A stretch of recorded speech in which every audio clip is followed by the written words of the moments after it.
you ought to be happy where you are working. And I always worry about people who say, you know, I'm going to do this for 10 years. I really don't like it very well, and then I'll do 10 more years of this. I mean, that's a little like saving up sex for your old age. I mean,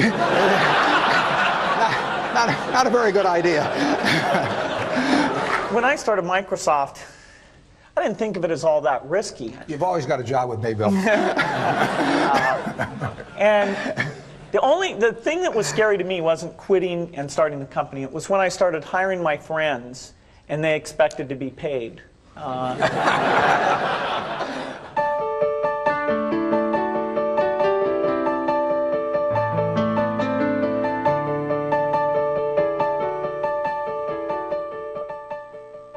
Buffett and Gates on Success was made possible by the Floyd and Delores Jones Foundation, supporting efforts to enhance public education and a better understanding of business and investing in the American economy.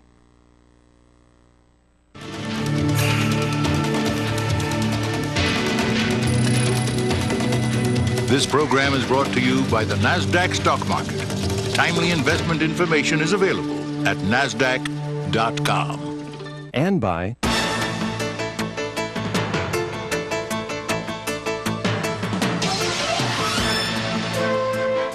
the New York Stock Exchange. The world puts its stock in us. Each spring in Omaha, Nebraska, thousands of investors gather from around the world. How long does it take to get over here from Paris, France? 10 hours. For Sweden? Roughly, it's a day flight. A lot of people. It reminds me of New York, a lot of people. They come for the annual shareholders meeting of an investment company, Berkshire Hathaway. Many come just for a chance to meet Berkshire's legendary chairman, Warren Buffett. Obviously, when the stock goes up a lot, it creates interest. During the past 4 decades, Buffett's uncanny success in picking stocks has made big money for Berkshire shareholders, including Buffett himself. His net worth is estimated at more than $30 billion. One highlight of the annual meeting is Berkshire Hathaway Day at an Omaha Royals baseball game. Buffett throws out the first pitch. Books analyzing Buffett's investment philosophy have acclaimed him the world's greatest investor. But he's made his fortune in companies well known to all. Companies such as Coca-Cola, Gillette, and Dairy Queen. He avoids anything high-tech. So how long have you been using the computer? Yet one of Buffett's good friends is Bill Gates. Microsoft's co-founder and CEO is 26 years younger. His enormous success has come from a technological revolution that he has done much to pioneer and popularize. Gates started Microsoft with his high school friend Paul Allen when Gates was still in his teens. Their investment, $1,500. Ski jumping. The ski jumping, that's pretty exciting, isn't it? Today, Microsoft's annual sales exceed $14 billion. It is the world's leading developer of software for the personal computer. And Gates is the PC's globe-trotting evangelist, celebrating its many benefits. Am I going to have time to get everybody? Okay. Success has made Bill Gates the world's wealthiest and perhaps most famous entrepreneur. It also has made Microsoft a target of controversy. The popularity of its Windows software has brought legal challenges from government antitrust regulators. They've tried to limit Microsoft's expansion into new fields, such as the Internet. Bill Gates and Warren Buffett share a restless curiosity and fascination with the future. Together in the spring of 1998, they came to the campus of the University of Washington in Seattle. They came to share their experience and their combined wisdom in conversation with students from the university's business school. Young people overflowed the Student Union Auditorium for an extraordinary conversation with two of the most successful business leaders of our time. So please join me in giving a University of Washington Business School welcome to Bill Gates and to Warren Buffett.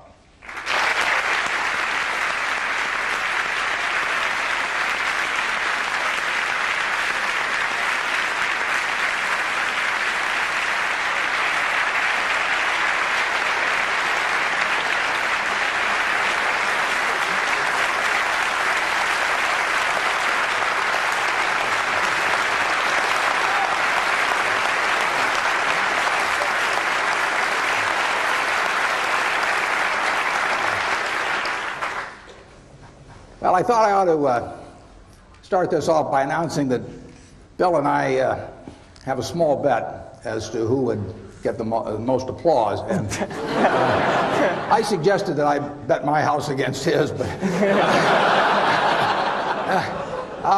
we settled on a small sum. But evidently, it isn't so small to Bill because just before we came out, he gave me this Nebraska Cornhuskers shirt to wear, and he puts on this purple shirt.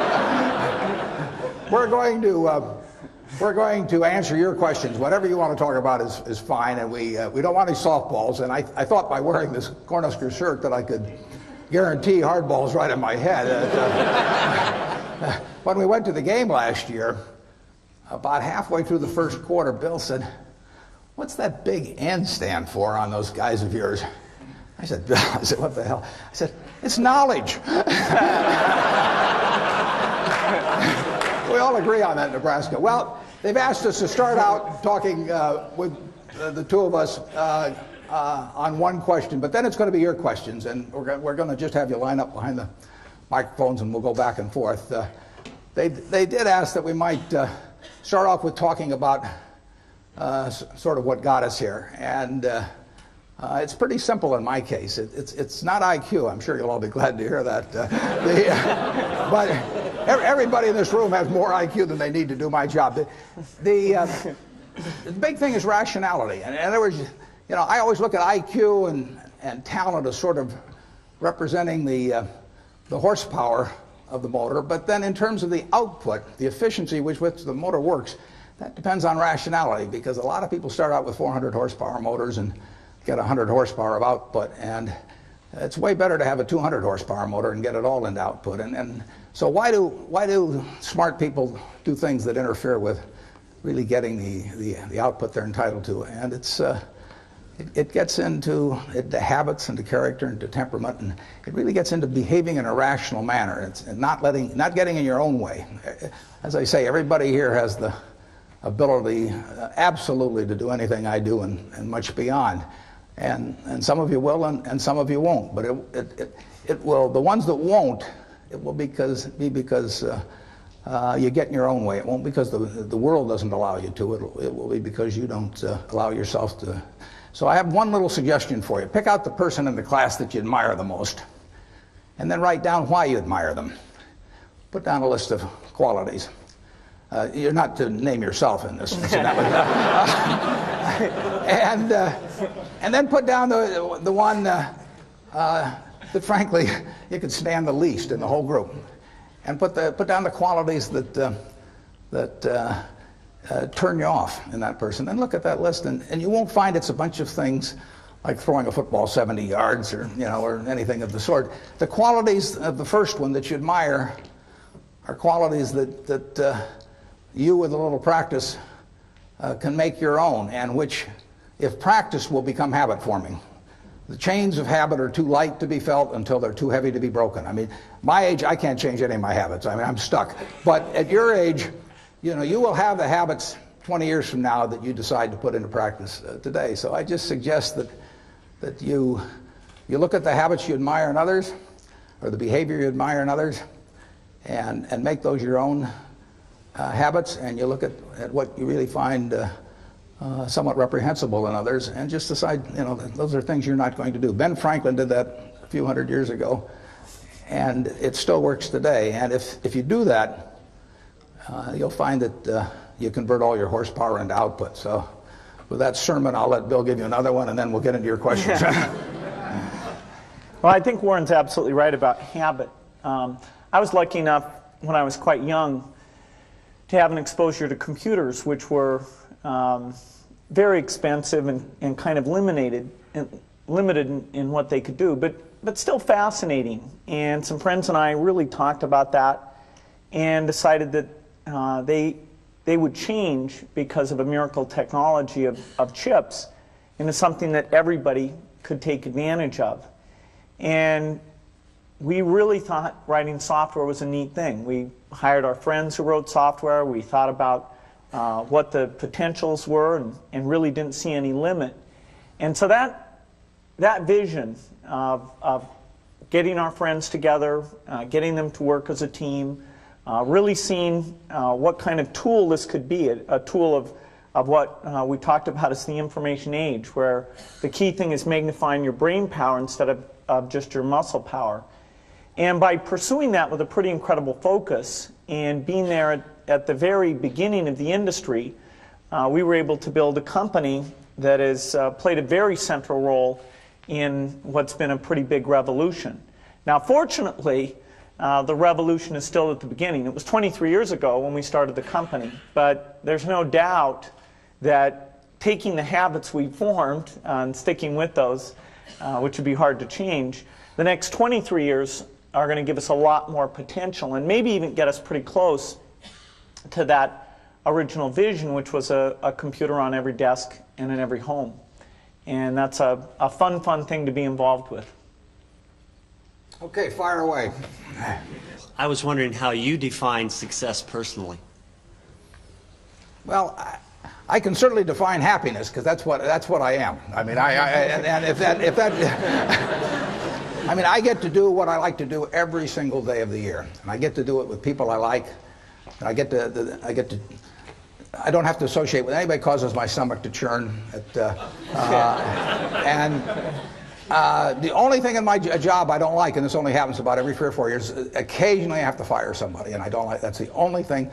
Other than I tap dance to work, and I get down there, and I think I'm supposed to lie on my back and paint the ceiling, you know, or something like Michelangelo. I mean, that's the way I feel, and it doesn't diminish. It's tremendous fun. So, you know, if they say that success is getting what you want and happiness is wanting what you get. Well, I don't know which one applies in this case, but I do know that I wouldn't be doing anything else. I mean, I do advise you, you know, when you go out to work, go to work for an organization that you admire, people you admire, because it'll turn you on, and you ought to be happy where you are working. And I always worry about people who say, you know, I'm going to do this for 10 years. I really don't like it very well, and then I'll do 10 more years of this. I mean, that's a little like saving up sex for your old age. I mean,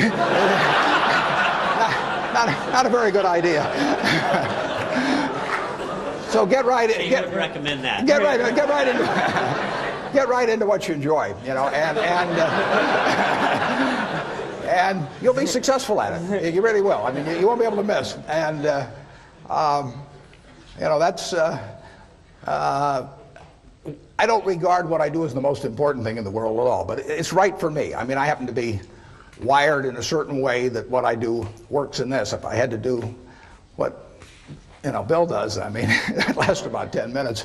And that's true of a lot of things, but luckily I kind of stumbled into the thing that I do best, and that, you know, that it's worked out well. Bill? Well, I think that the key point there is you've got to enjoy what you do every day. And for me, that's working with very smart people. It's working on new problems. You know, every time we think, hey, we've had a little bit of success, we're pretty careful not to dwell on it too much, because the bar gets raised. People's expectations of the products, we've always got customer feedback telling us the machines are too complicated, they're not natural enough. And the competition, the breakthroughs, the research make the field I'm in, I think, the most exciting field there is. There's some other good fields. Biotechnology is a good field because it's changing the world of medicine and health. But the computer industry, in particular software, you know, I think is the most exciting, and I think I have the best job in that business. Don't you think Dairy Queen is more important to the country? You can manage Dairy Queen. Yeah. I'll go and buy the dilly bars. Yeah, well, I'm counting on it. We'll raise the price when you come. Okay.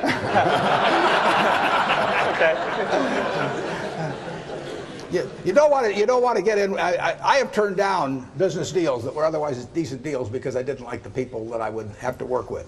I didn't see any sense pretending it. And to get involved with people that really cause your stomach to churn. I say it's a lot like marrying for money. That it's probably a bad idea under any circumstances, but it's absolutely crazy if you're already rich, right?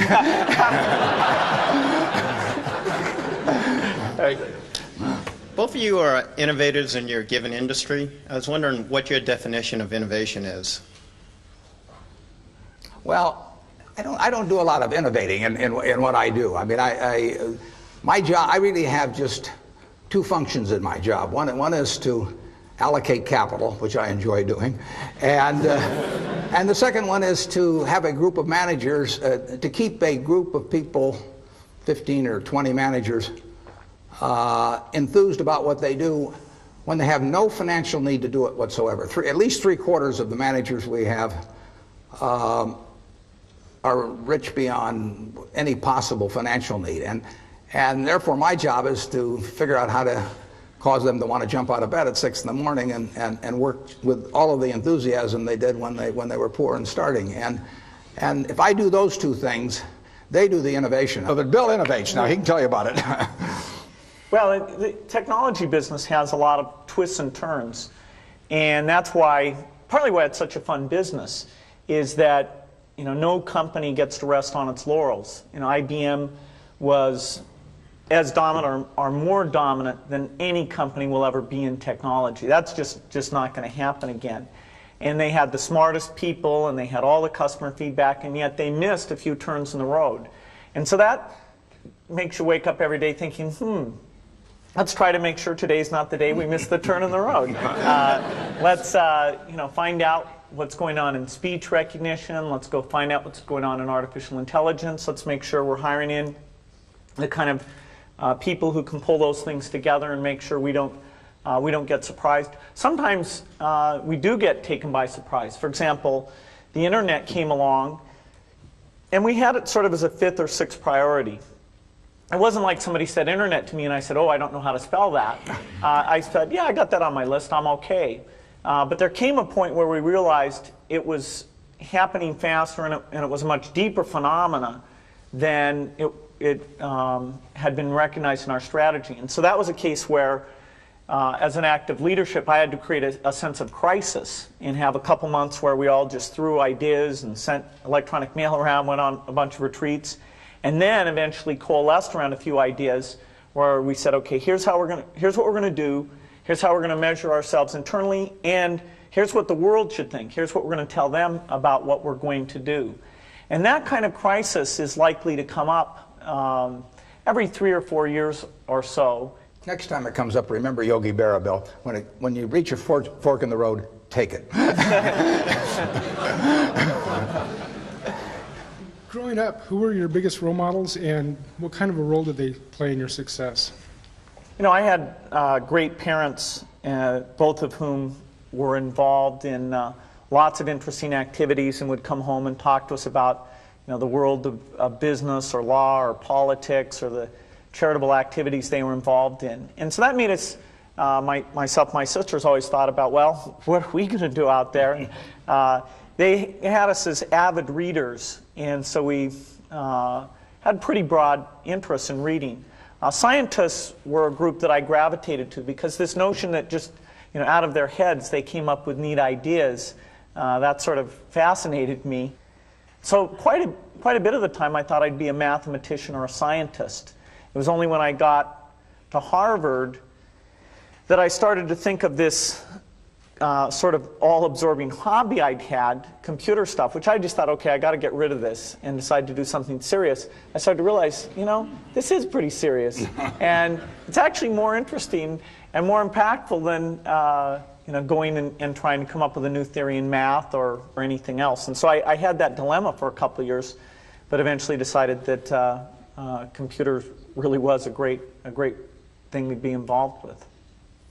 Yeah, I think you're 100% on the money in focusing. I would, instead of calling them role models, I call them heroes, actually. And I think if you tell me who your heroes are, I can tell you how you're going to turn out to quite an extent by this point in life. And I have been extraordinarily lucky in that none of my heroes ever let me down. I mean, the ones I came up with throughout their lives, I've never felt that I've been let down in any way with it. Number one was my dad, and had a huge impression on me.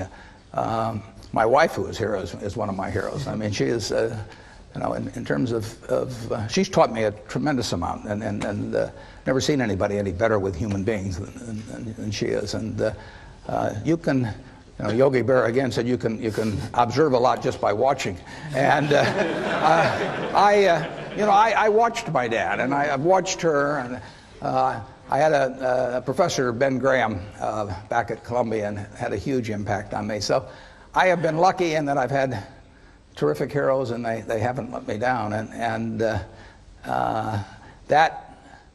that takes you a long, long way. I've gone through one or two periods where we're kind of tough in life, but not. I mean, everybody's had that, but having the right heroes will take you right through it. The internet exposes us to vast amounts of information, and in particular, children are being exposed to more and more complex issues at very young ages. Yourself being a father, Mr. Gates, I was wondering if you had any comment on the access now to information, and how do we handle that? Well, definitely the internet has every kind of information you can imagine. All the worst things and best things that people are interested in are out there in great quantity. And so there's a decision a parent has in terms of, do you let your kid go out onto the internet? One great thing about the internet is if you set it up the right way, there's a log of exactly what the person's gone and looked at. And so you have to decide up to what age do you think it's legitimate that you have access to see where they're going and what they're interested in.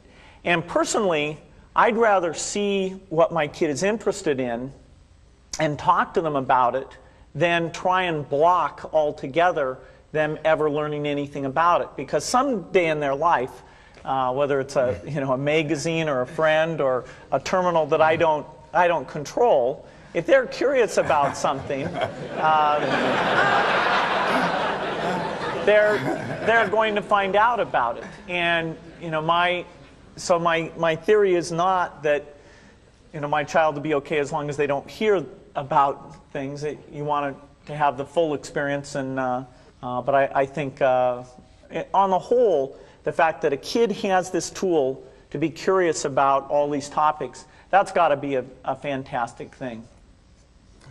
I can't improve on that. But I just got to the age where Bill lets me watch the internet alone. So I've been trying. That's a good story. I've been trying to evangelize personal computers to Warren ever since we met, which is over about 7 years ago now. And it was amazing. I talked about stock quotes and spreadsheets and all these things. And in the end, it wasn't my talking at all that got him on. It was the ability to play bridge with his friends. And, now he's incredible. He's an addict. Yeah. Do you feel that technology has made businesses more efficient to the point where you can pay more for them? Well, I'm sure technology has made more efficient, and if I thought otherwise, I'd be afraid to say so with Bill sitting next to me.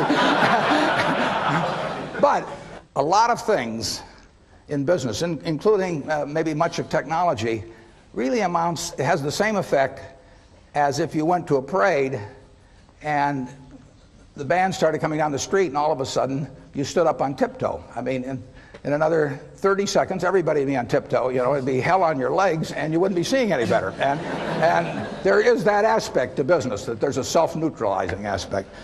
Now, Bill, tell them how much technology you'll pay for. No, I think there's definitely a lift, a one-time lift, where you go from not using technology well to using it well, particularly if U.S. companies are doing that better than their competitors outside the United States. And so you get all this ability to communicate, and so you get global scale in a lot of businesses that wouldn't have had it before. If you look at the